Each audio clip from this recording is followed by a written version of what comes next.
Question 30 has an internal choice. Both these choices are from circles. Let's take a look at the question. We have video solutions to both these questions in the same video.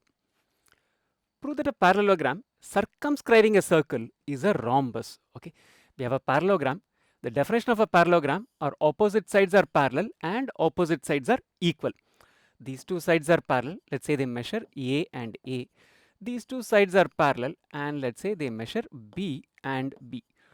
We have a circle which is inscribed in it or circumscribed by this parallelogram. What we need to establish is that this parallelogram is actually a rhombus if this happens. What's a rhombus? A rhombus is also a parallelogram where all sides are equal. So essentially what we are trying to establish is that we are trying to establish A is equal to B. The circle is inscribed in the parallelogram. The parallelogram circumscribes the circle, which means all four sides of this parallelogram, A, B, C, D, all these four sides of this parallelogram will be tangents to it. The point where the sides touch the circle, the point of tangency, we'll give them names. We'll call it as P, Q, R, and S. Now we know this property. From an external point, you'll be able to draw two tangents to a circle. Both these tangents will be equal in length. So AP and AS are two tangents which are equal in length. We'll call it as T1 and T1. Similarly, from point B, we'll be able to draw two tangents. They're BP and BQ, both measure T2 and T2. From C, two tangents CR, CQ, T3 and T3. And lastly, from D, we're going to draw two tangents DR and DS, which are T4 and T4. Opposite sides of a parallelogram are equal. Essentially, AB is equal to CD. Our objective is to prove A is equal to B. That's what we're trying to see. AB is equal to CD in terms of this tangents that you got. T1 plus T2 is equal to T3 plus T4. Right? AB is equal to CD. So this is what we have. Take this T3 to the left hand side. So we'll essentially get T1 minus T3 is equal to T4 minus T2. We'll call this as equation 1. Now obviously AD is also equal to BC. AD is equal to BC. Opposite sides are equal. Translates to T1 plus T4 is equal to T2 plus T3. Take this T3 to the left hand side. We'll translate to T1 minus T3 right now is T2 minus T4. Okay, so this is what we have. Look at both these equations. T1 minus T3 on the left hand side, whereas the right hand side is T4 minus T2 in one case and T2 minus T4 in one case. Because the left hand sides of both 1 and 2 are equal, the right hand side should be equal, translating to T4 minus T2 is equal to T2 minus T4. Take the minus T4 to the left hand side, will become 2T4, minus T2 to the right hand side will become 2T2, translating to T2 is equal to T4. Going to go back to our diagram, right? So this is the parallelogram that we have.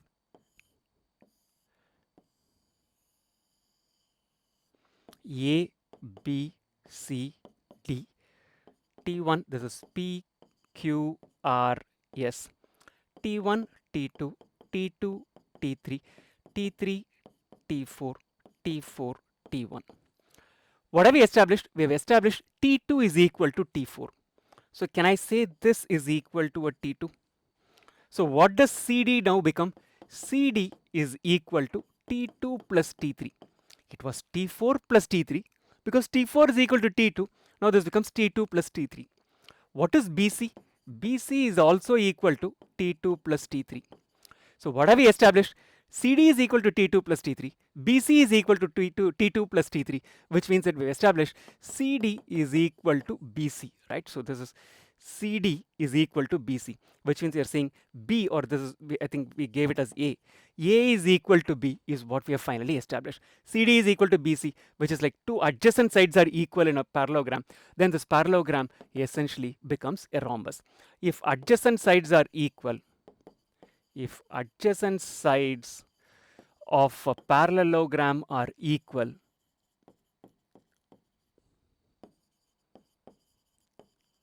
the parallelogram is a rhombus.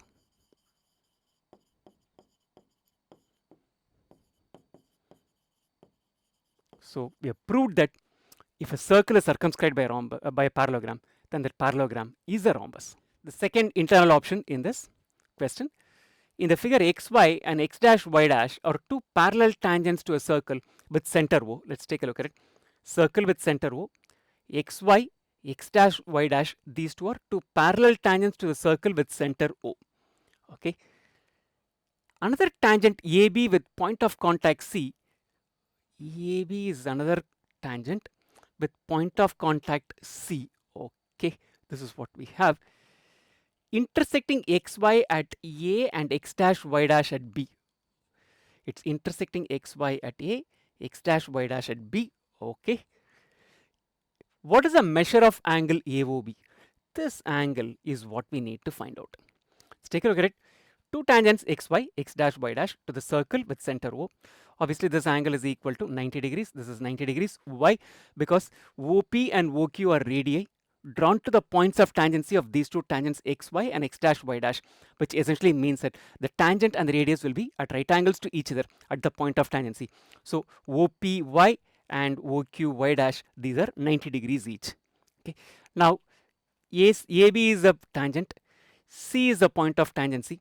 So if we drop a radius at this point, OC is radius, this angle will also be equal to 90 degrees. So we established so much till this point.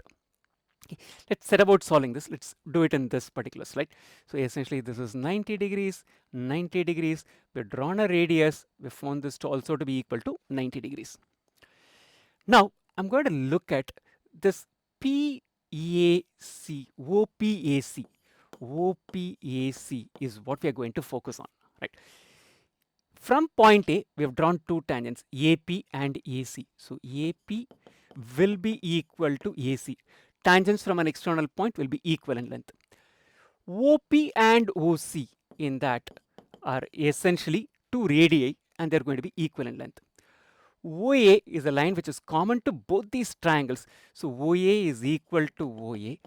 So essentially this is R, this is T, let's call it as L, this is R, this is T. So we have RLT, RLT, right? So these two triangles by triple S, these two triangles are congruent triangles. Which two triangles are congruent triangles? OPA and OCA. These two are congruent triangles, right? So essentially OPA, OCA, these two are congruent triangles. By CPCT, in congruent triangles, corresponding parts are equal. We can establish that these two angles are equal. We'll call this angle as theta and we'll call this also as theta. So these two angles are equal, theta and theta. Let's run through the same thing for this particular quadrilateral. We're going to look at, we'll do it in the next slide. We're going to look at quadrilateral OQBC, right? OQBC. This is 90 degrees, this is 90 degrees. From an external point B, we have drawn two tangents, which makes it as BQ to be equal to BC. OQ and OC are radii. OQ is equal to OC. OB is a common line to both these triangles. So OB is equal to OB.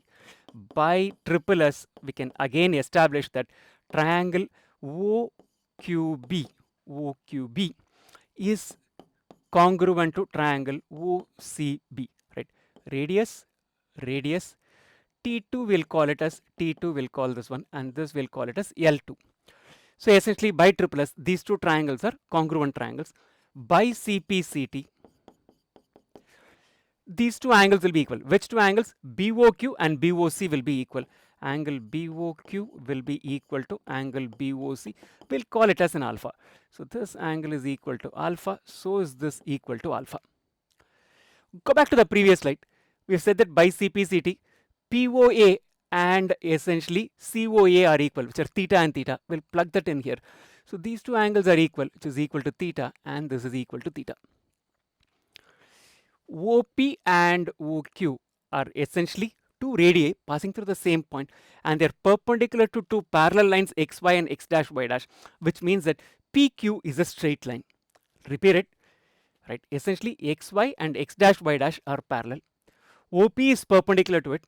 OQ is perpendicular to the second line. They're passing through the same point O, which essentially makes PQ to be a straight line. So angle POQ is equal to 180 degrees. Angle POQ is theta plus alpha plus alpha.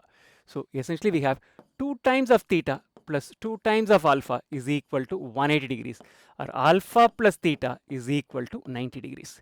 Okay, let's go back to our diagram. What do we have here? We need to find out the measure of angle AOB. This we know is theta because this is also theta. We know is equal to alpha. Angle AOB is equal to alpha plus theta. We know alpha plus theta is equal to 90 degrees. So angle AOB is equal to 90 degrees. Before you leave, I want you to do 2 things. 1, sign up at online.maxtute.com to get started with CBSE Class 10 Math online tuitions.